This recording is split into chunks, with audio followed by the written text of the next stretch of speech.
Art is better when it's shared, and today I'll be showing you how. Double the joy of art by creating with a loved one. See what happens when two people take the same prompts and create their own versions of work. I'll show you how to spend a wonderful day making art with a friend or loved one, and the extra layer of joy it brings to do something creative in good company. My beautiful mum is joining me for today's video. Will our pieces look anything alike? Let's find out. The first step is choosing what to draw. You can pick something around the house, use a photograph for reference, or just imagine something together. I love using a real object because it's fun to see how two people interpret the same thing differently, especially if viewing from different angles. If you're stuck for ideas, try a random prompt.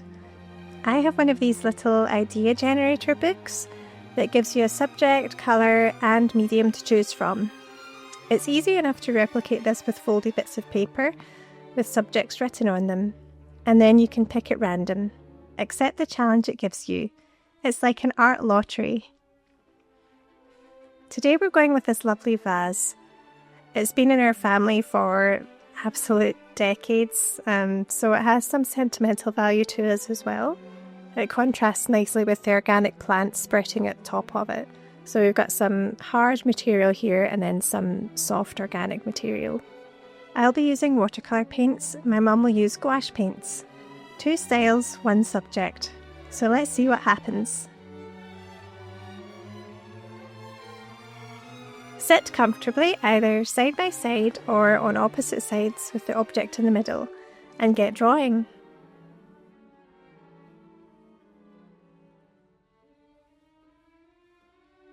You can peek at each other's work as you go, or keep it secret for a big reveal at the end, which makes it even more exciting.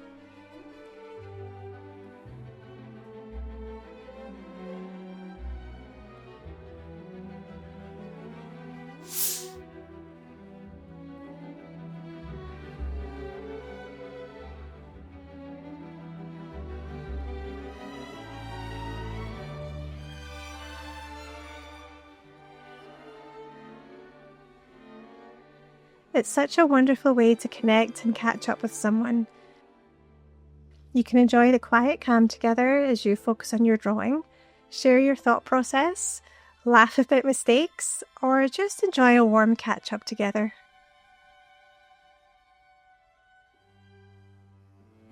You can see here how we've taken very different approaches already. So my mum's one on the right, she's gone for solid, thick, bright colours right off the bat, whereas I've gone for a coat of yellow first, so I'm more layering the colour on, and that's partly to do with just the way our styles are, but also the medium we've chosen to use with watercolour. You tend to need more layers, whereas with gouache it's quite bright right away, so it's interesting to see how they both develop differently over the course of the hour. Want to make it even more interesting? Swap drawings halfway through and finish each other's work. That way, the final pieces have both of your creative fingerprints on them. How romantic. So I'll just let it play now. It's sped up, so it's a time lapse. It's just another 3 minutes or so, and you can see how they both developed in their own unique ways until we both decided we were happy with what we had.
Here are our finished paintings. We were really pleased with them both and how they each have a unique character about them. You can frame them side by side, add them to a journal as a keepsake, or gift them to each other as a sweet memory of this day. And remember, it's less about the art being perfect and more about the memory that you've made together. So what would you love to create with? Drop it in the comments. Maybe you'll inspire someone else to pick up a pencil or brush. And if you enjoyed this, don't forget to like and subscribe for more creative ideas. Happy creating, and I hope you make something beautiful together.